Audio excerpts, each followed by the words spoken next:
Assalamualaikum warahmatullahi wabarakatuh. Selamat datang di Medialog, tempat di mana kita mengupas kisah-kisah rumah tangga yang penuh warna. Jangan lupa untuk like, subscribe, dan nyalakan lonceng notifikasinya, supaya kamu nggak ketinggalan cerita-cerita menarik lainnya. Kalau kamu punya pengalaman atau kisah rumah tangga yang ingin dibagikan, tuliskan saja di kolom komentar. Siapa tahu, kisahmu bisa menginspirasi banyak orang.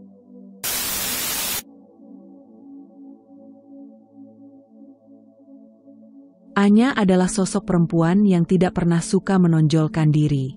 Penampilannya sederhana, jauh dari kesan glamor atau mencolok. Ia lebih senang mengenakan baju-baju polos, tanpa perhiasan berlebihan, dan memilih tinggal di rumah yang nyaman tapi tidak mencolok meskipun ia mampu membeli yang jauh lebih mewah. Banyak orang mengira bahwa Anya hanyalah seorang istri rumah tangga biasa, pendiam, penurut, dan tak punya ambisi selain mengurus rumah dan suaminya. Padahal kenyataannya, jauh di balik kesan sederhana itu, Anya adalah perempuan dengan kecerdasan tajam dan jiwa mandiri yang luar biasa kuat. Sejak masih kuliah, Anya sudah memiliki bakat dalam membaca peluang. Ia jeli melihat celah pasar, mahir dalam mengelola keuangan, dan cepat dalam mengambil keputusan.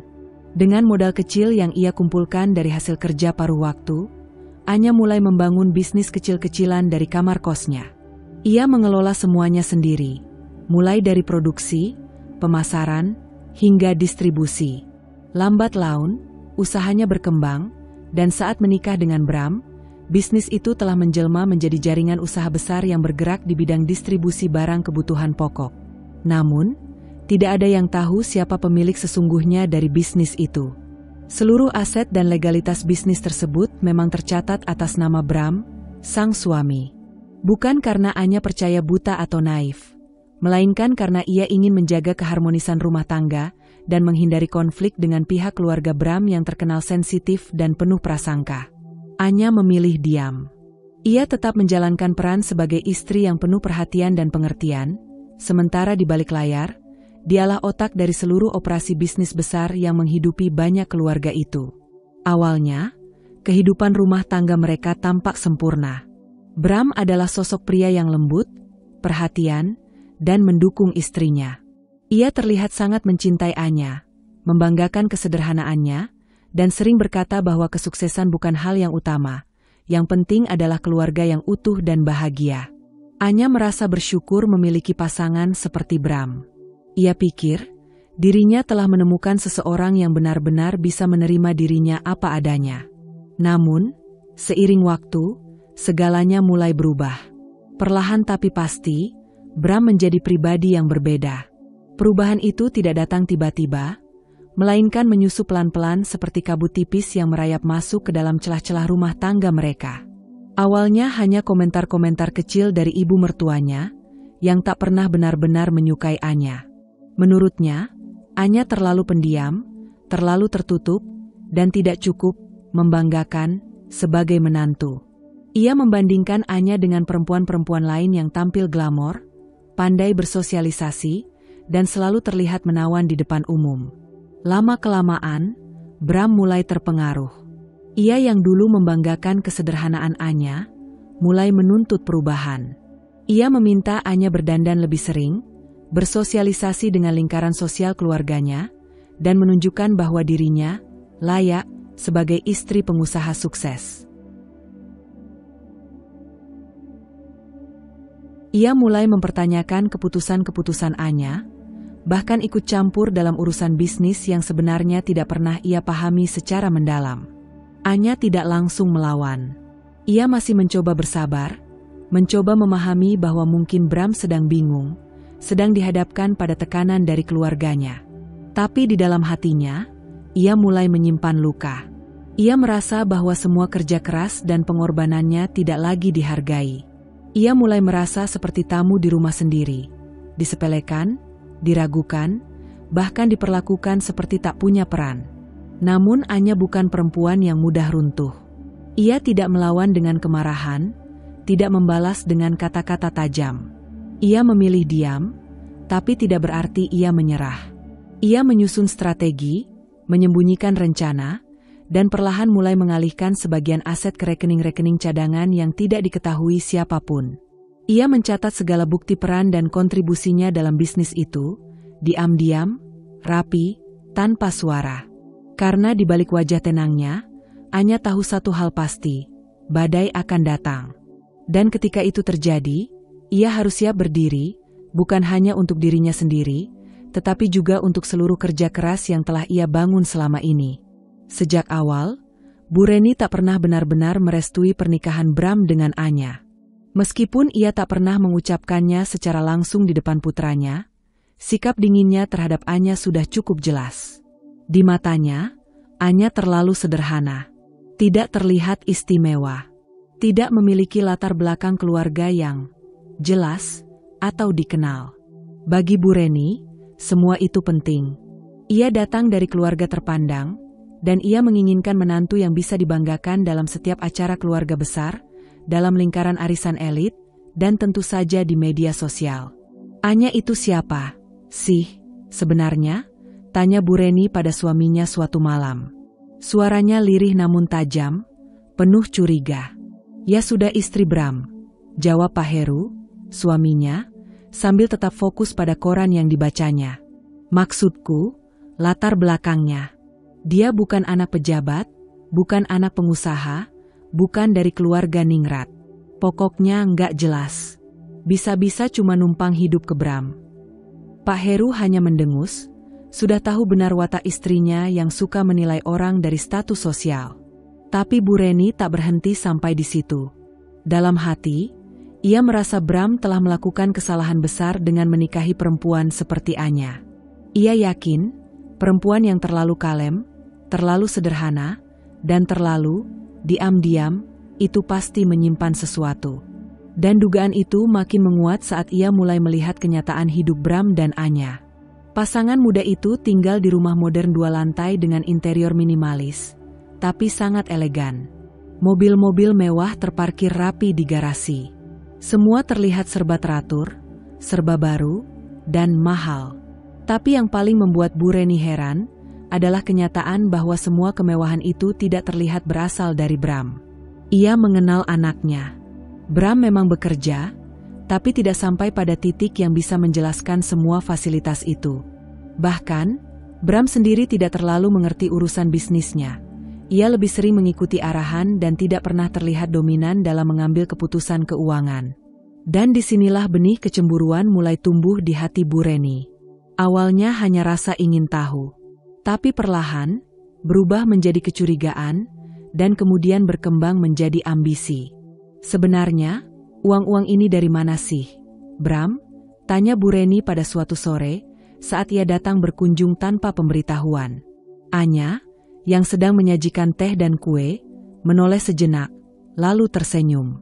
Kami menjalankan bisnis, Bu. Bisnis?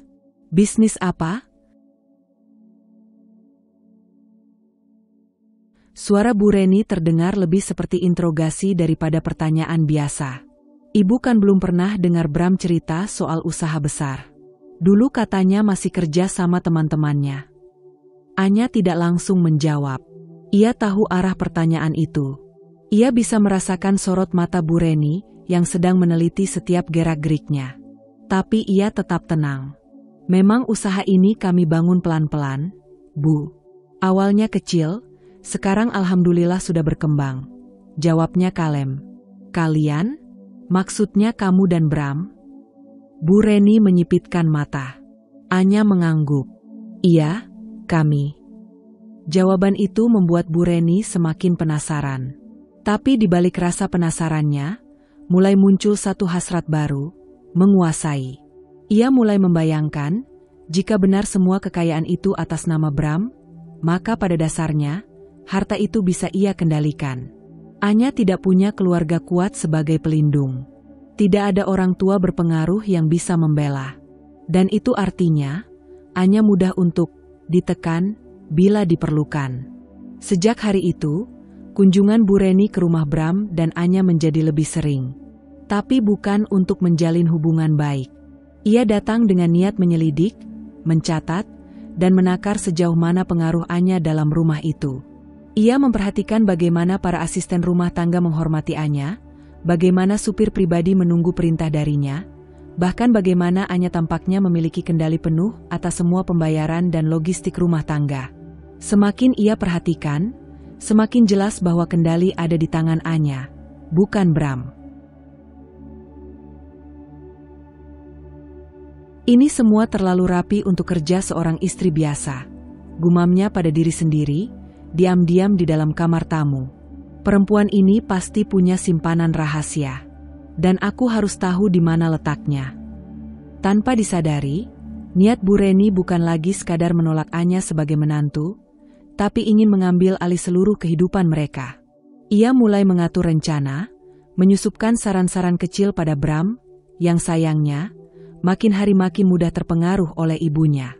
Ia memutar balik fakta, menebar keraguan, dan mencoba menanamkan benih ketidakpercayaan dalam hati Bram terhadap istrinya sendiri. Dan sementara itu, Anya hanya diam.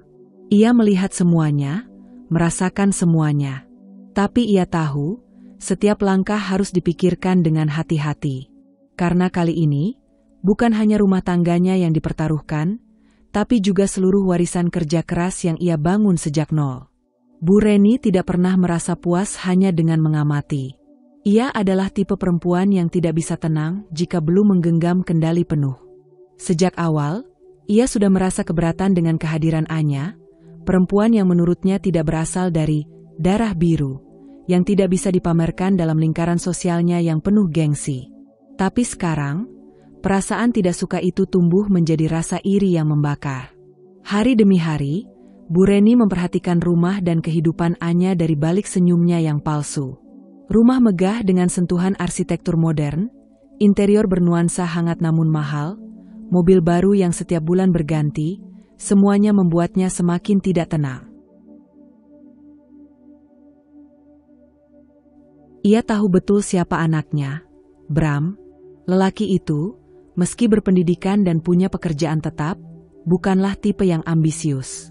Sejak dulu, Bram cenderung mengikuti alur, tidak pernah benar-benar menunjukkan visi besar soal bisnis, apalagi soal mengelola keuangan. Itu bukan gaya Bram, gumam Bu Reni suatu sore saat ia duduk sendirian di teras rumah, memandang foto keluarga mereka yang tergantung di dinding. Ia mulai menyimpulkan satu hal, semua harta itu pasti hasil kerja keras anaknya. Pasti ada sesuatu yang disembunyikan oleh Anya.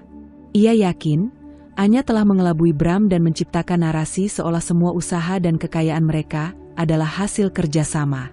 Dalam pikirannya yang sudah dibutakan oleh ambisi, Anya tak lebih dari perempuan licik yang berhasil menguasai anaknya dan memanfaatkan nama keluarga mereka.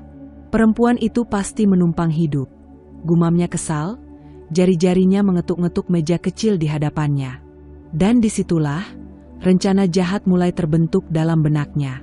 Ia tahu, jika ingin menghancurkan Anya, maka titik terlemahnya adalah Bram. Selama Bram masih membela istrinya, akan sulit menggoyang kekuasaan Anya atas rumah tangga dan harta yang ia kelola. Maka dari itu, Bu Reni harus mencari cara untuk memisahkan mereka secara halus, perlahan-lahan, tanpa menimbulkan kecurigaan. Beberapa hari kemudian, Bu Reni bertemu dengan seorang gadis muda bernama Lala di sebuah salon langganannya.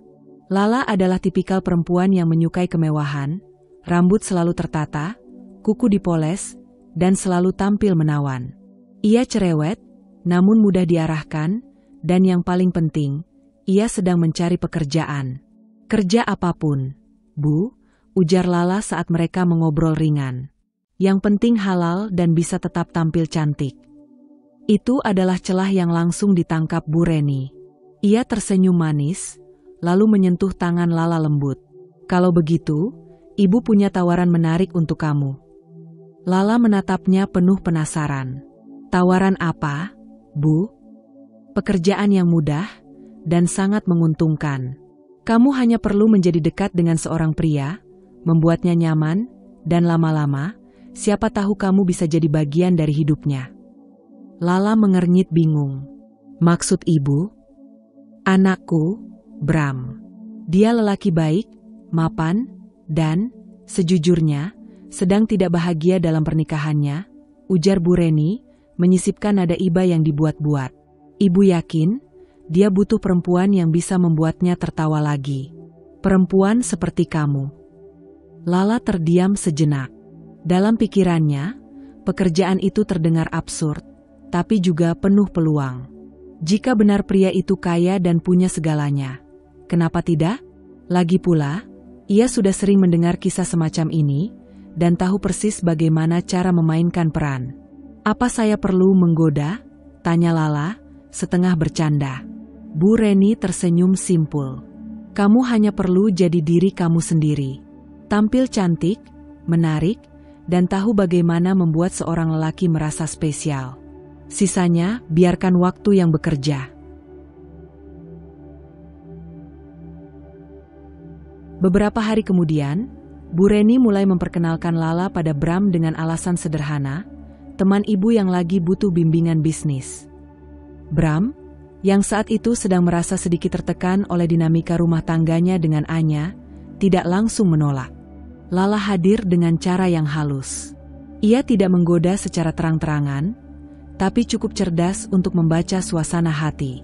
Ia memuji Bram di waktu yang tepat, mendengarkan ceritanya, dan sesekali melempar senyuman yang membuat pria itu merasa lebih dihargai sebagai laki-laki. Dan dari kejauhan, Bu Reni mengamati dengan puas. Rencana yang ia bangun mulai berjalan. Ia berharap, bila Bram semakin dekat dengan Lala, maka perlahan ia akan menarik diri dari Anya. Dan bila waktunya tepat, Bu Reni akan masuk dan mengambil alih semuanya. Rumah, aset, bisnis. Karena selama semua itu atas nama Bram, maka kekuasaan masih bisa direbut. Yang tidak ia sadari adalah satu hal. Anya jauh lebih cerdas dari yang ia kira. Perempuan itu bukan hanya membangun bisnis, tapi juga perlindungan.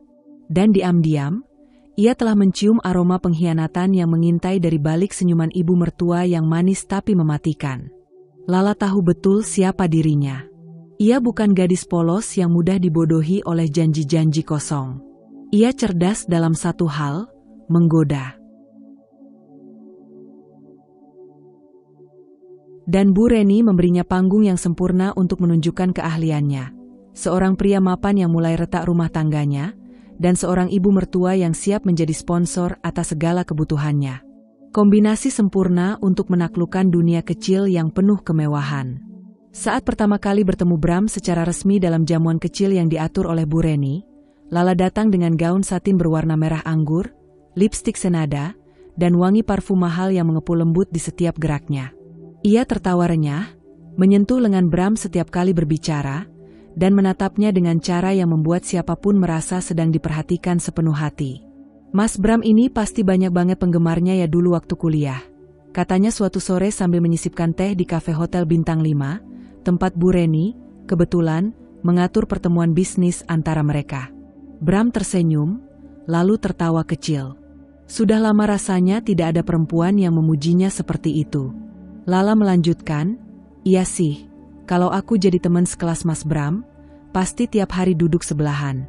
Siapa yang gak pengen punya mentor setampan ini? Ucapan-ucapan semacam itu terus mengalir. Tidak terlalu vulgar, tapi cukup untuk menggerogoti hati Bram yang selama ini haus pengakuan. Di rumah, Anya memang tidak banyak bicara. Ia tidak suka basa-basi, tidak banyak gombal. Sikapnya tenang dan fokus. Lebih mirip mitra bisnis ketimbang pasangan hidup yang romantis. Dan Lala datang seperti angin segar yang membisikkan bahwa Bram pantas dipuja, layak dimanja, dan seharusnya diperlakukan seperti raja. Dari hari ke hari, Bram mulai menikmati peran barunya, menjadi pusat perhatian Lala. Setiap kali Lala tampil, ia tidak pernah biasa-biasa saja. Rambutnya selalu ditata dengan sempurna, kukunya mengilap dengan warna-warna berani, dan tas yang digenggamnya bukan sembarang tas. Bram mulai bertanya-tanya, dari mana Lala mendapatkan semuanya, tapi ia terlalu terbius untuk peduli. Dalam pikirannya, mungkin Lala memang terbiasa hidup di lingkaran sosial kelas atas. Dan itu membuat Bram merasa lebih hebat, karena bisa menarik perhatian perempuan seperti Lala. Mas Bram itu bukan cuma ganteng dan sukses, tapi auranya tuh karismatik banget, bisik Lala saat mereka mengunjungi pameran seni di malam hari. Bram tertawa, tapi dalam hati, ia menyimpan kata-kata itu seperti medali. Sudah lama ia tidak merasa setampan, sehebat, dan sepenting itu. Perlahan, hatinya mulai berpindah. Dan ketika Lala tanpa sungkan memeluk lengannya di depan umum, ia tidak menolak. Bahkan mulai merasa bangga. Sementara itu, Anya mulai merasakan perubahan drastis di rumah. Bram pulang makin larut, sering mematikan ponselnya, dan saat pulang, hanya melempar senyum singkat lalu masuk kamar tanpa banyak bicara. Dulu, ia selalu bertanya soal laporan bisnis, menyempatkan makan malam bersama, bahkan sekadar berbagi cerita seputar hari yang berat. Tapi sekarang, semuanya berubah. Anya tidak mengeluh. Ia mengamati dengan diam. Tapi hatinya perih, bukan karena kehilangan perhatian Bram, tapi karena merasa dikhianati oleh orang yang dulu memintanya untuk percaya. Puncaknya terjadi di suatu malam, saat Bram pulang dan melemparkan jaketnya ke sofa, wajahnya dingin. "Aku nggak nyaman di rumah ini," ucapnya tanpa prolog. "Aku merasa nggak jadi diri sendiri. Semua terlalu formal. Kayak aku cuma bagian dari sistem kamu, bukan suami kamu." Anya menatapnya tenang. "Kamu merasa bukan bagian dari rumah ini?" Bram tidak menjawab. Ia hanya menatap ke arah jendela, lalu menghela napas. "Gimana kalau kita pisah rumah dulu? Jarak mungkin bikin kita lebih sadar apa yang sebenarnya kita butuhin," katanya pelan tapi mantap. Anya terdiam. Bukan karena kaget, tapi karena ia tahu ini bukan sekadar kata-kata dari seorang suami yang bingung. Ini adalah kalimat dari seseorang yang sudah mulai menjauh, dan ada orang lain yang kini mengisi ruang itu. Bram, yang dulu penuh cinta dan perhatian, kini berubah jadi sosok yang lebih dingin, lebih egois, dan lebih mudah tersulut. Ia mulai mempermasalahkan hal-hal kecil. Menyalahkan Anya karena terlalu sibuk dengan bisnis. Menganggap rumah mereka terlalu mewah dan tidak mencerminkan kedekatan emosional. Padahal, rumah itu dibangun atas dasar kerja keras Anya sendiri. Dan di sudut lain kota, Lala tersenyum lebar dalam pelukan ego Bram. Ia merasa berhasil. Bukan hanya karena sudah menaklukkan pria mapan, tapi juga karena perlahan-lahan, ia mulai membuka pintu menuju kehidupan yang selama ini hanya bisa ia bayangkan. Rumah mewah. Gelar sebagai istri dari pengusaha sukses. Dan tentu saja, harta yang bisa dibelanjakan tanpa batas. Sementara itu, Bu Reni semakin percaya bahwa misinya berjalan lancar. Ia membisikkan pada Bram bahwa mungkin Anya tidak pernah benar-benar mencintainya. Bahwa perempuan itu hanya ingin memperalat namanya untuk bisnis. Dan Bram, yang buta oleh pujian dan gemerlap fata morgana, perlahan mulai percaya. Yang tak mereka sadari, badai sedang menunggu untuk datang. Karena Anya, yang mereka anggap lemah dan terlalu kalem, sedang mempersiapkan langkah yang tidak hanya akan menghancurkan ilusi mereka, tapi juga membuat mereka menyesal seumur hidup. Bram yang dulu dikenal kalem dan penuh tanggung jawab kini menjelma menjadi lelaki baru. Lebih flamboyan, lebih percaya diri, dan lebih mudah terpesona. Sejak Lala hadir dalam hidupnya, gaya hidup Bram pun ikut berubah. Ia mulai sering tampil di tempat-tempat mewah, restoran rooftop, bar dengan live jazz, hingga resort eksklusif yang hanya bisa diakses dengan undangan khusus. Dan Lala selalu ada di sisinya, berpakaian menawan, tertawa manja, menatapnya seperti ia adalah pusat semesta. Kebersamaan mereka tak lagi sebatas pertemuan diam-diam. Bram mulai membawa Lala keluar kota, bahkan ke luar negeri, dengan dalih meeting dengan investor, survei lokasi usaha, atau sekadar butuh waktu menyendiri. Ia memesan villa pribadi di Bali dengan pemandangan laut biru yang terbentang hingga horizon. Di sana, Lala tampil layaknya istri sah, mengatur jadwal, menyiapkan baju Bram, bahkan menyuapi sarapan di tepi kolam renang infinity pool. "Mas tuh, kalau ketawa kayak aktor Korea," ucap Lala sambil tertawa kecil, menyentuh dagu Bram. "Kalau aku punya laki-laki kayak Mas Bram tiap hari, pasti hidupku lengkap banget." Bram tersenyum penuh kemenangan. Ucapan itu sederhana, tapi mengisi kekosongan batin yang dulu jarang ia sadari. Ia merasa dicintai, disanjung, dan dilayani. Lala memberinya dunia yang terasa lebih ringan, bebas dari tekanan, dan penuh pujian manis. Sementara di rumah, Anya dengan segala kesibukan dan wawasannya, terasa semakin jauh. Mereka kemudian berlibur ke Singapura. Lala tampil menawan dengan dress putih elegan dan kacamata hitam bermerk, menggenggam tangan Bram saat melintasi marina dan butik-butik mewah. Kamera ponselnya tak pernah berhenti merekam, tanpa wajah Bram yang terlihat, tentu saja. Semua harus terlihat glamor, tapi tetap rahasia. Foto-foto Lala mulai muncul di Instagramnya. Potret sendirian dengan caption ambigu seperti, "If he wants to, he would," dan "Private happiness is the best kind." Bram membiarkan semuanya berjalan. Ia terlalu terlena dalam romansa semu yang terasa seperti kebebasan. Ia bahkan mulai membandingkan Lala dengan Anya, menganggap istrinya sebagai perempuan yang kaku, membosankan, dan terlalu dominan. Ia lupa bahwa semua kenyamanan yang ia nikmati, termasuk kemewahan yang kini ia pertontonkan bersama Lala, berasal dari tangan Anya. Bisnis yang berjalan dengan mulus, aset-aset yang tertata rapi, semua adalah buah kerja keras perempuan yang kini ia abaikan. Di rumah, Anya tidak lagi menjadi prioritas. Bram mulai jarang memberi kabar, jarang pulang, bahkan mulai bersikap ketus saat Anya mencoba berbicara. Ia selalu punya alasan, kerjaan, tekanan, kelelahan. Tapi Anya bukan perempuan bodoh. Ia tahu, seorang pria yang jatuh cinta bukanlah hal yang sulit untuk dikenali, bahkan jika ia berusaha menyembunyikannya. Dan dari cara Bram menjauh, Anya bisa merasakan bahwa hatinya telah berpindah tangan. Namun, Anya tetap tenang. Ia tidak melabrak, tidak menangis, tidak memohon. Ia hanya menatap semua ini dari kejauhan, mencatat setiap gerak-gerik, setiap transaksi, dan setiap pengeluaran yang tidak bisa dipertanggungjawabkan. Ia tahu waktunya belum tiba.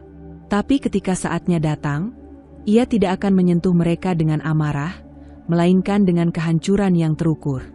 Sementara itu, Bu Reni semakin bahagia. Ia menganggap rencananya sukses besar. Bram terlihat lebih hidup, dan Lala, gadis itu benar-benar tahu cara memainkan peran. Bu Reni bahkan mulai membayangkan, bagaimana jika Lala benar-benar menjadi istri baru Bram?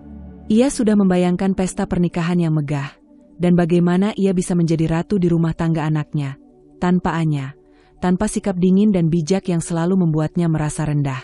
Semua tampak berjalan sesuai rencana. Semua kecuali satu hal, mereka lupa bahwa Anya adalah perempuan yang membangun kerajaan tanpa suara. Dan seorang ratu yang diam bukan berarti kalah. Ia hanya sedang menunggu waktu yang tepat untuk bergerak. Anya bukan wanita biasa. Di balik sikap tenangnya, tersembunyi pikiran tajam dan perhitungan yang tak pernah terburu-buru. Ia tidak berteriak saat dikhianati, tidak menangis ketika dicampakkan, dan tidak melabrak saat harga dirinya diinjak. Ia hanya duduk tenang, menyesap kopi pahitnya setiap pagi, sambil membuka laptop dan meninjau kembali semua laporan keuangan, transaksi, dan data yang ia simpan dengan cermat. Ia tahu, sejak awal, ia tahu kemana Bram pergi saat mengaku lembur.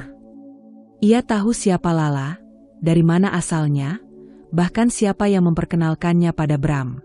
Ia tahu apa yang dibisikkan Bu Reni dalam telinga anaknya, dan ia tahu seberapa jauh niat busuk keluarga itu ingin menguasai semua yang sudah ia bangun.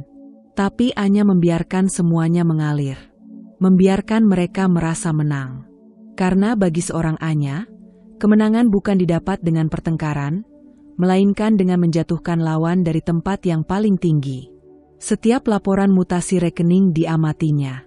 Setiap pembelian tas mahal, tiket hotel, dan makan malam mewah yang dibebankan ke rekening usaha Bram, Anya catat. Ia biarkan angka-angka itu menumpuk seperti ranjau yang siap meledak kapan saja. Ia menghubungi notaris kepercayaannya, memperbarui dokumen dan membuat perjanjian-perjanjian rahasia yang hanya ia dan kuasa hukumnya yang tahu. Ia juga mulai menarik saham secara diam-diam dari bisnis yang ia rintis tapi selama ini atas nama Bram. Beberapa aset mulai dialihkan ke nama perusahaan holding miliknya yang tidak dikenal publik. Properti dipindahkan ke pemilikannya secara sah dan legal. Semua dilakukan dengan rapi dan perlahan, agar tidak mencolok. Dari luar, ia tampak seperti istri yang sabar dan tidak tahu apa-apa. Tapi di balik layar, Anya sedang menyusun skenario kehancuran. Sore itu, ia duduk di ruang kerja pribadinya. Di tangannya, ada selembar foto dari CCTV yang sengaja ia ambil dari villa milik mereka di Bali. Dalam foto itu, tampak Bram duduk berdekatan dengan Lala, terlalu dekat untuk sekadar tamu bisnis. Di sebelah foto itu, ada printout laporan pengeluaran kartu kredit Bram yang digunakan untuk membeli gelang berlian yang tak pernah sampai ke tangannya. Anya tersenyum tipis. Mainkan saja lakon kalian sebaik mungkin, gumamnya pelan. Karena panggung yang kalian bangun akan jadi tempat kalian jatuh. Di waktu luangnya, Anya mulai menyiapkan backup finansial. Ia mulai menjual beberapa unit saham di luar negeri yang selama ini ia simpan untuk darurat, lalu membuka rekening baru atas nama entitas bisnis terpisah. Ia juga memanggil staf kepercayaannya untuk mengaudit semua transaksi di perusahaan utama mereka.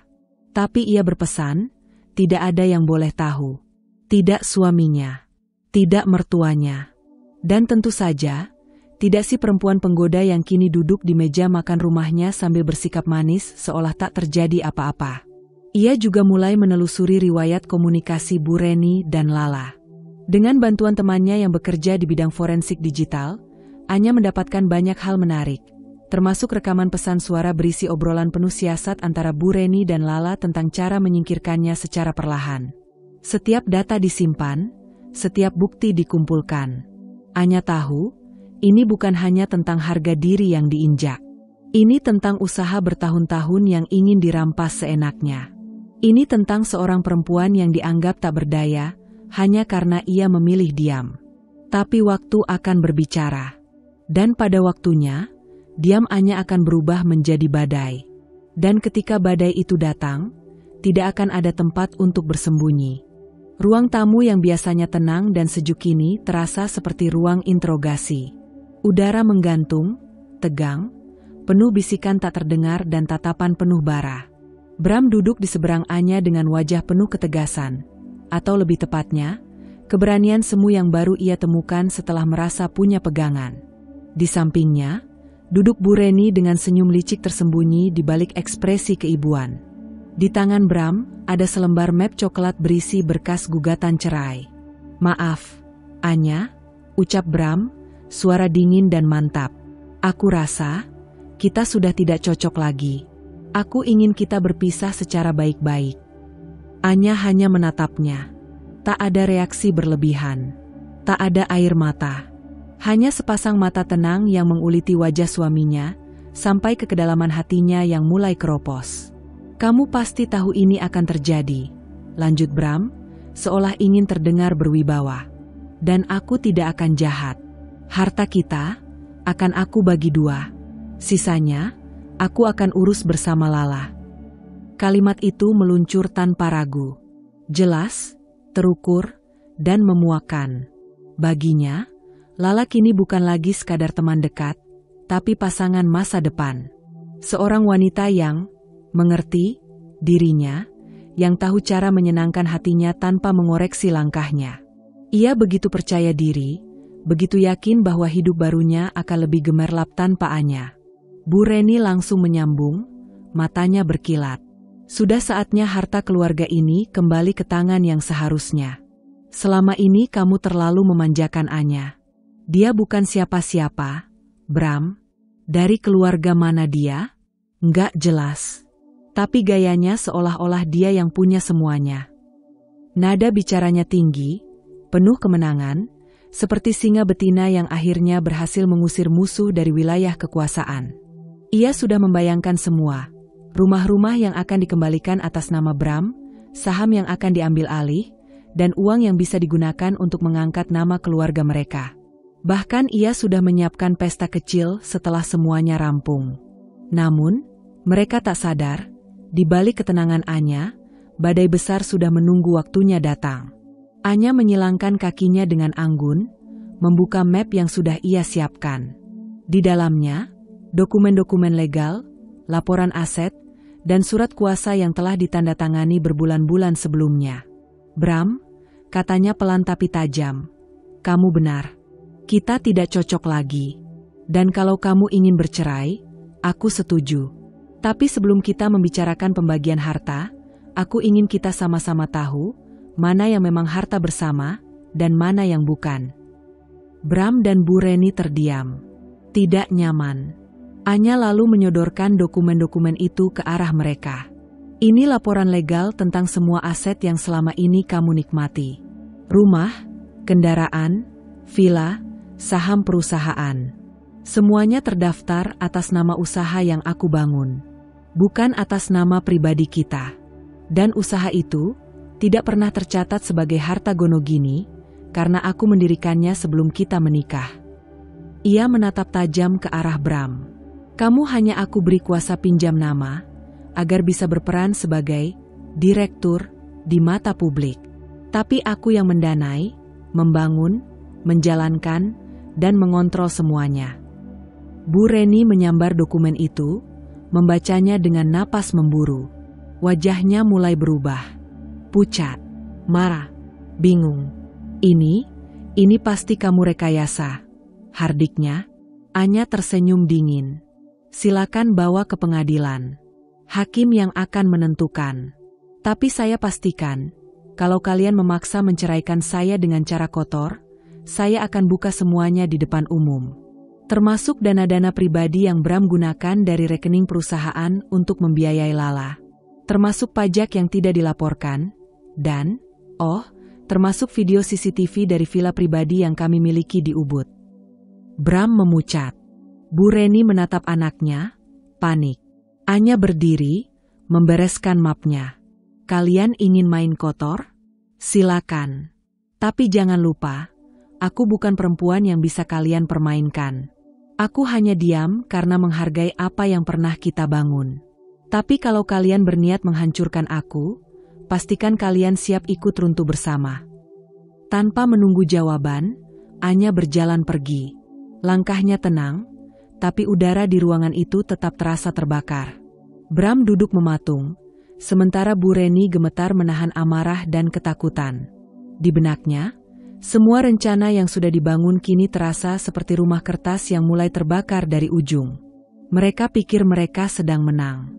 Tapi mereka lupa, ratu yang diam bisa saja sedang memegang api. Ruang sidang terasa lebih sesak dari biasanya. Mata-mata penasaran dari hadirin yang datang diam-diam ingin menyaksikan jalannya persidangan antara Bram dan Anya. Beberapa media lokal bahkan sudah mencium aroma sensasi dari kasus ini. Pria yang menggugat cerai istri sukses, dan rumor adanya orang ketiga dari kalangan selebgram glamor. Bram duduk di kursi penggugat dengan wajah penuh percaya diri. Di sampingnya, duduk pengacaranya yang masih muda, bergaya flamboyan, yakin bahwa kliennya akan mendapatkan hak separuh dari harta. Lala tidak hadir di ruang sidang, tapi Bram merasa cukup mewakili kepentingannya.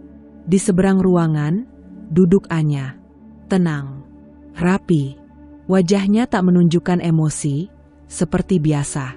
Di sampingnya, pengacara senior yang sudah malang melintang dalam perkara perdata dan korporasi. Seorang perempuan tua berambut perak dengan mata tajam dan gaya bicara yang tak bisa ditawar. Hakim memasuki ruangan. Sidang dimulai.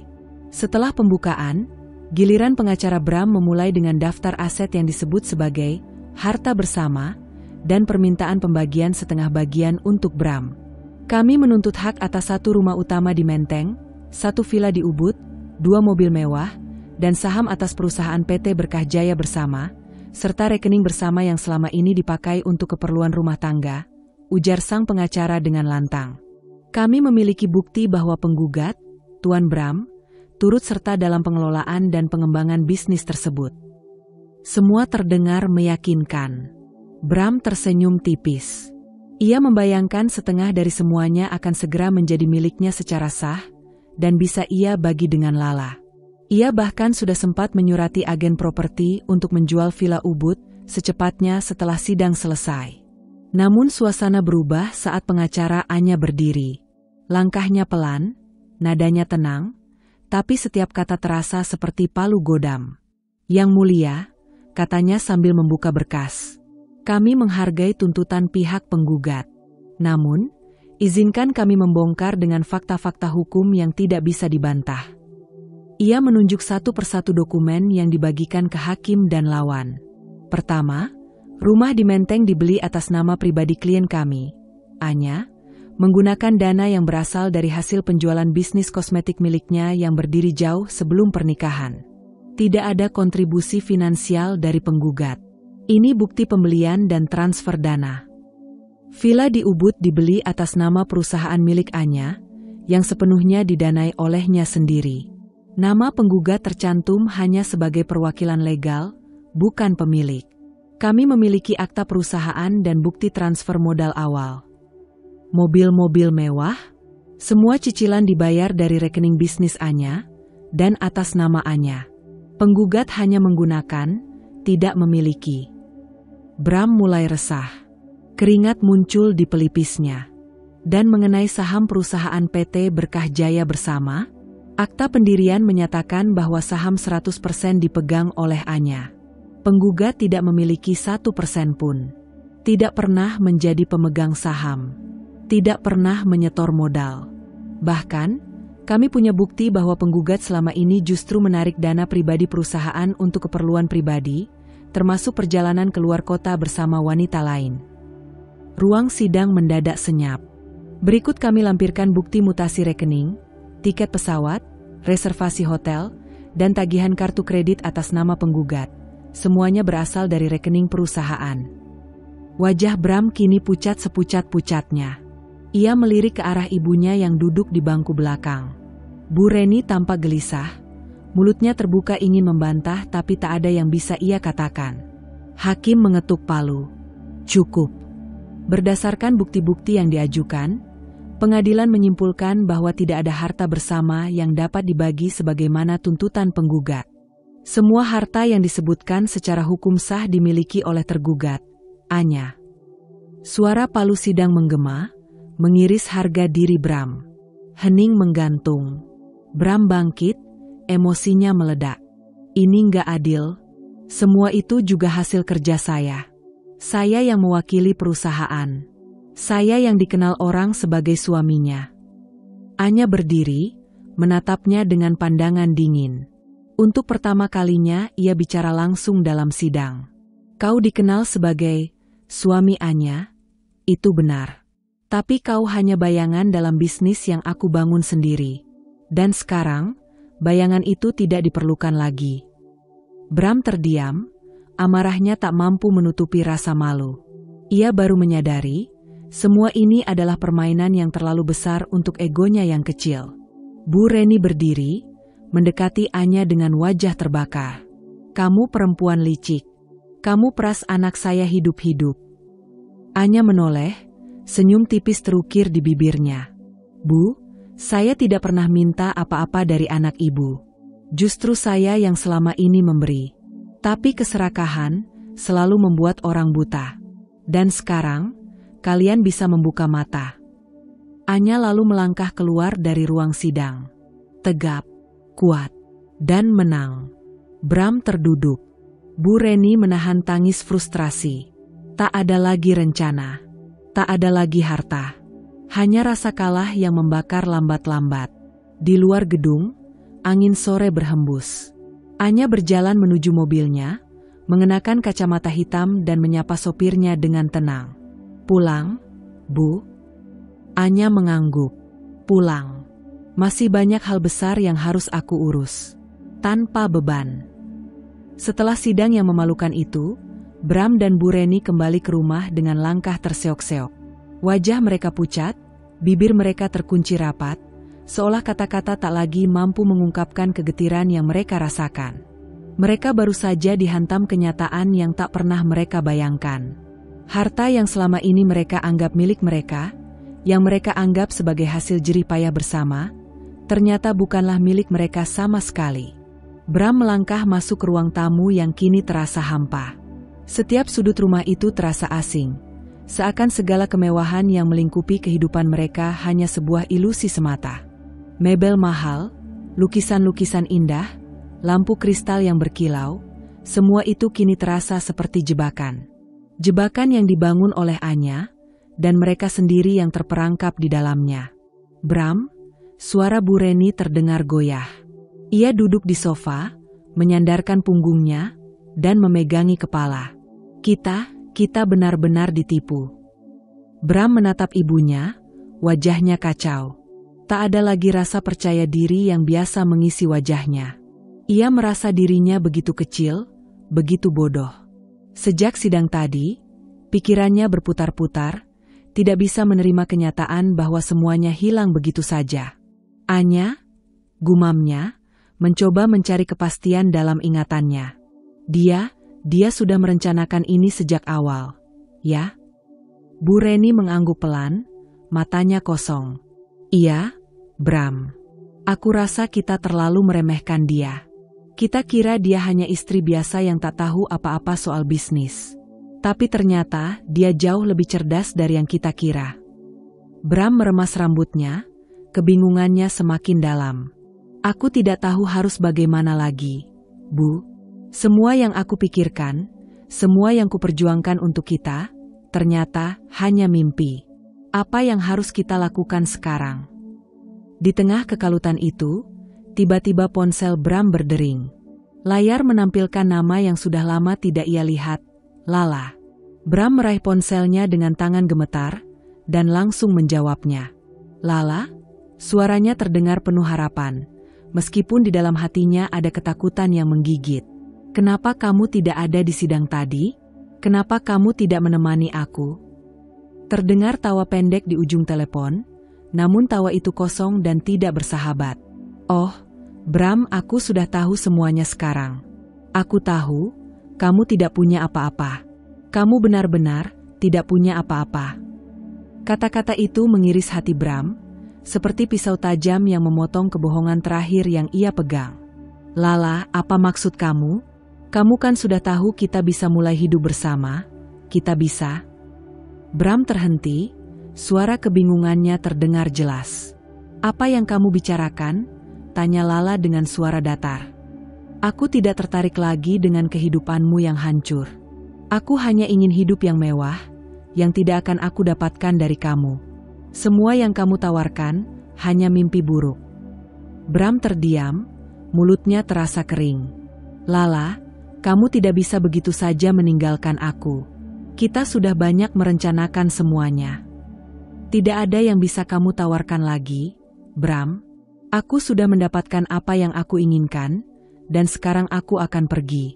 Selamat tinggal, jawab Lala, suara penuh kepergian yang begitu dingin.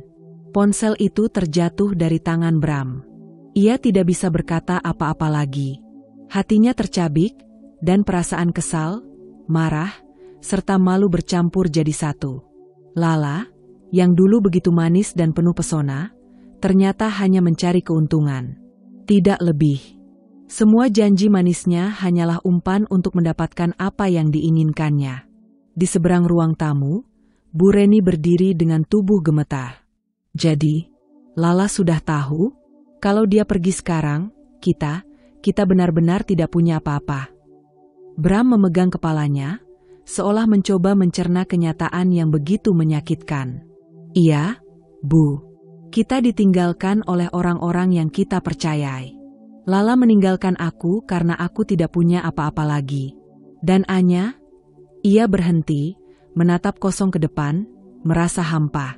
Anya sudah mempersiapkan ini semua sejak awal. Bu Reni tidak tahu harus berkata apa. Semua perhitungan, semua rencana yang telah mereka buat, kini hancur dalam sekejap. Dia merasa dunia yang dia bangun selama ini runtuh begitu cepat. Tidak ada lagi kemewahan yang bisa dibanggakan. Tidak ada lagi harga diri yang bisa dijaga. Semua yang mereka miliki sekarang hanyalah kehancuran yang menunggu untuk menenggelamkan mereka lebih dalam. Sementara itu, Anya tidak ada di rumah untuk mendengar jeritan hati mereka. Di luar sana, ia berjalan dengan kepala tegak, melangkah menuju dunia baru yang bebas dari beban. Dia tidak membutuhkan siapapun lagi untuk menentukan arah hidupnya. Semua yang ia miliki, semua yang telah ia bangun, adalah hasil dari perjuangan dan kebijaksanaan yang selama ini disembunyikan. Anya tahu, perjalanan ini belum selesai. Bram dan Bu Reni mungkin merasa terkejut sekarang, namun mereka akan segera menyadari bahwa permainan ini belum berakhir. Ia hanya perlu menunggu saat yang tepat untuk menuntaskan semua. Namun, untuk sementara, ia menikmati ketenangan yang datang dari kemenangan ini. Kemenangan yang bukan hanya tentang uang, tapi tentang kebebasan dan kendali yang ia ambil kembali dari tangan mereka. Bram duduk terpaku di ruang tamu rumah yang kini terasa semakin sunyi.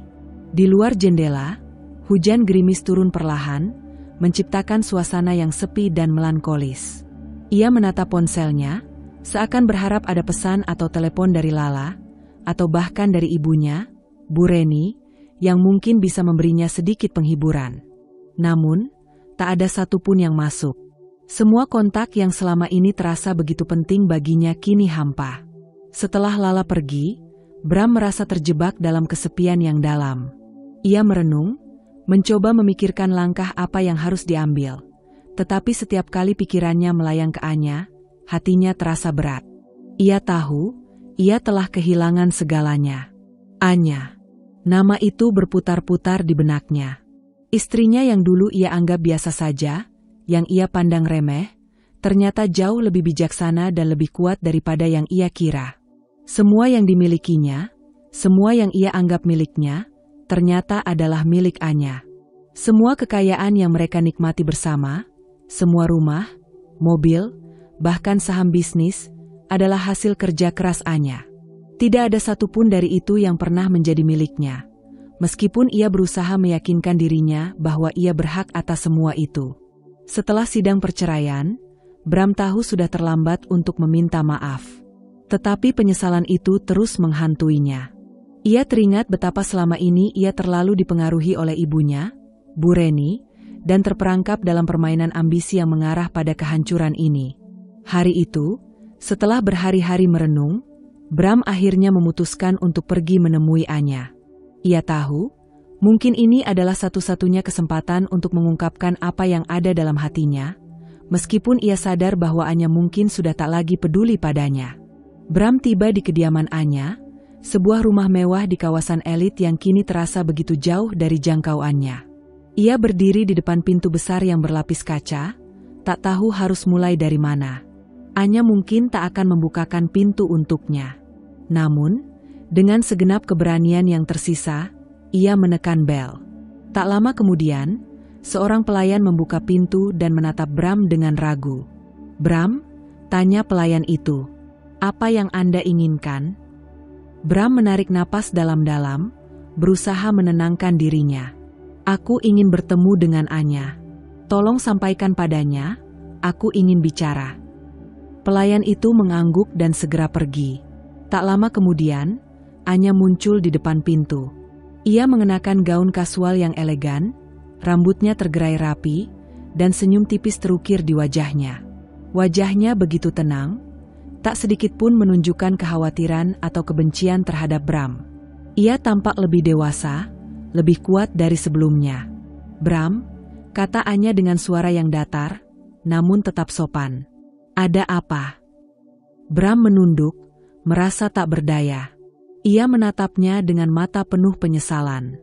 "Anya, aku datang untuk meminta maaf. Aku tahu aku sudah melakukan kesalahan besar. Aku seharusnya tidak mendengarkan ibuku. Aku seharusnya tidak mengecewakanmu." Anya menatapnya beberapa saat, seolah menimbang-nimbang apakah ia harus memberikan respons. Suasana hening beberapa detik, lalu Anya akhirnya berkata, "Bram, aku sudah cukup lama menerima permintaan maaf dari orang-orang. Tapi ini berbeda. Aku sudah melewati semua ini tanpa kamu. Aku sudah membangun hidupku, bisnisku, tanpa bantuanmu. Dan aku sadar, aku tidak membutuhkan lagi seseorang yang seperti kamu."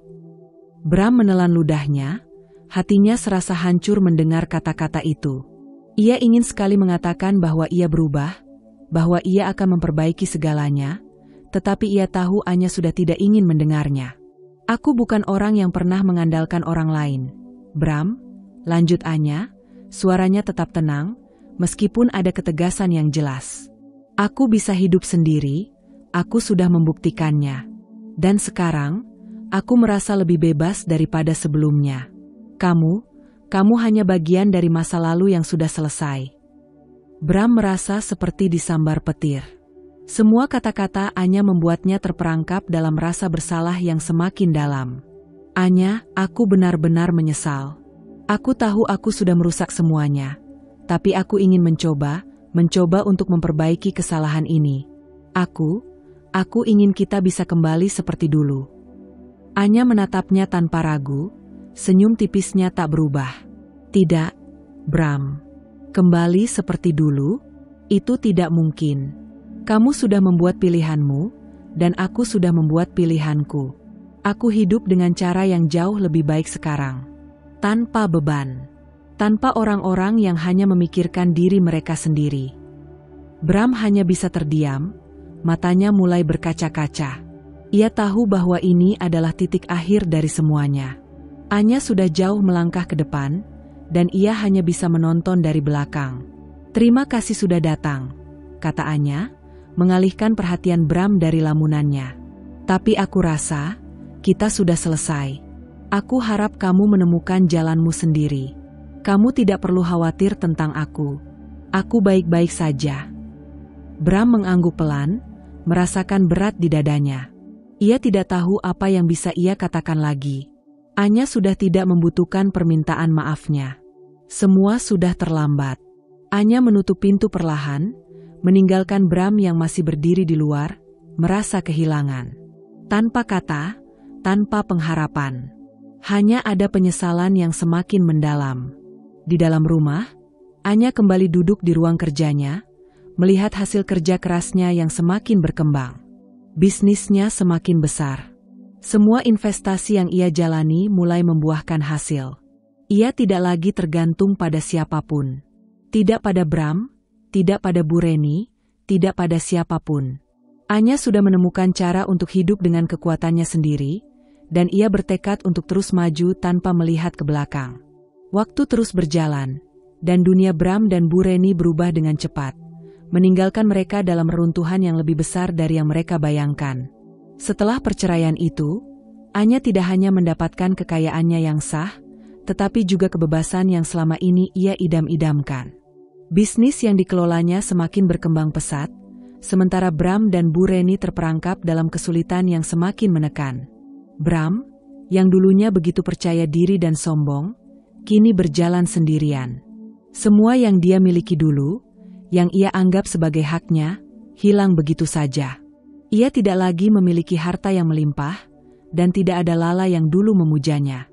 Kini, yang tersisa hanya kesepian yang menggerogoti hatinya, dan rasa malu yang semakin dalam. Ia tidak tahu harus berbuat apa lagi. Di sisi lain, Bu Reni yang dulu begitu sombong dan selalu merasa lebih baik daripada orang lain, kini merasakan pahitnya jatuh miskin. Harta yang selama ini ia andalkan untuk mempermalukan orang lain, untuk memegahkan status sosialnya, kini lenyap tak berbekas. Semua yang dia banggakan, rumah mewah, mobil-mobil besar, dan kemewahan yang ia nikmati, tinggal kenangan. Bu Reni mencoba bertahan, berusaha mencari jalan keluar dengan menghubungi kerabat dan teman-teman lama, berharap mereka bisa membantunya. Namun, tak ada seorang pun yang datang. Mereka yang dulu mengagumi dirinya karena kekayaan dan status sosialnya, kini menghindarinya. Kehidupan sosialnya yang dulu penuh pesta dan pergaulan, kini hanya meninggalkan ruang kosong yang menyiksa. Bram, kenapa kita bisa jatuh seperti ini? Bu Reni bertanya dengan suara yang hampir putus asa, sambil duduk di kursi tua di ruang tamu yang kini terasa begitu sunyi. Aku tidak mengerti. Semua orang meninggalkan kita. Kenapa kita tidak bisa bertahan? Kenapa Anya bisa berhasil, sedangkan kita? Bram hanya menatap kosong. Wajahnya tanpa hampa, seolah tak ada energi lagi yang tersisa. Ia duduk di samping ibunya, menggenggam kepalanya, merasa dunia yang dulu ia kenal kini runtuh tanpa ampun. Aku merasa kehilangan, Bu. Semua yang aku banggakan ternyata tidak ada artinya. Aku hanya seorang penumpang dalam kesuksesan Anya. Suasana di rumah itu begitu berat. Keduanya merasa seperti berada di ujung jurang, tidak tahu kemana harus melangkah. Mereka sudah kehilangan semuanya. Harta, status, bahkan kebanggaan yang dulu mereka rasakan. Semua yang mereka harapkan kini berubah menjadi abu. Bram memandangi rumah itu dengan tatapan kosong. Setiap sudut rumah ini mengingatkannya pada hari-hari ketika ia masih merasa kuat dan berkuasa. Namun kini, rumah itu terasa asing, seolah menyalahkannya atas semua yang telah terjadi. Ia teringat pada Anya, istri yang selama ini ia anggap remeh, yang ternyata memiliki segalanya. Ia ingat bagaimana ia dulu merasa lebih superior, lebih penting daripada Anya. Namun kenyataannya, Anyalah yang menjadi pemenang dalam permainan ini. Di luar, hujan masih turun dengan deras. Suara rintik-rintik hujan seperti mengiringi kesedihan yang semakin dalam. Bram mengingat setiap langkah yang telah ia ambil. Setiap keputusan yang ia buat di bawah pengaruh ibunya. Semua itu membawanya pada kehancuran ini. "Ibu," suara Bram terdengar serak, "aku merasa aku sudah kehilangan semuanya. Aku tidak punya tempat lagi untuk pergi. Lala sudah pergi, kamu juga semakin jauh dari aku. Aku benar-benar sendirian." Bu Reni menatap anaknya dengan wajah yang penuh penyesalan. Ia tahu, tidak ada lagi yang bisa ia lakukan untuk mengubah keadaan. Semua yang mereka harapkan kini hanya mimpi buruk yang terus berulang. "Bram, kita memang sudah tidak punya apa-apa. Aku tidak tahu harus bagaimana lagi. Aku rasa kita hanya bisa bertahan hidup dengan cara kita sendiri." Namun, kata-kata Bu Reni itu tidak memberikan kenyamanan. Bram merasa lebih kesepian dari sebelumnya. Ia mencoba mengingat masa-masa indah bersama Anya, saat mereka pertama kali menikah. Namun kenangan itu kini terasa jauh, seolah mereka berada di dunia yang berbeda. Semua itu seperti bayangan yang hilang seiring berjalannya waktu. Bram akhirnya pergi dari rumah itu, meninggalkan Bu Reni yang duduk sendirian di ruang tamu. Ia tahu, tidak ada lagi yang bisa ia lakukan untuk mengubah nasib mereka. Semua telah terlanjur hancur, dan ia hanya bisa menerima kenyataan bahwa ia adalah bagian dari kegagalan besar ini. Sementara itu, Anya melanjutkan hidupnya dengan penuh ketenangan. Bisnisnya semakin berkembang, dan ia merasa lebih bebas dari sebelumnya. Ia tidak lagi terikat dengan siapapun, tidak lagi harus bergantung pada orang lain. Semua yang ia raih adalah hasil kerja keras dan ketekunannya, dan ia tidak pernah menyesali keputusan-keputusan yang telah ia buat. Bram dan Bu Reni, di sisi lain, terus terjebak dalam kesepian dan kehancuran. Semua yang mereka lakukan kini terasa sia-sia, dan mereka hanya bisa menyesali keputusan-keputusan yang membawa mereka ke titik ini. Tapi, penyesalan itu datang terlalu terlambat.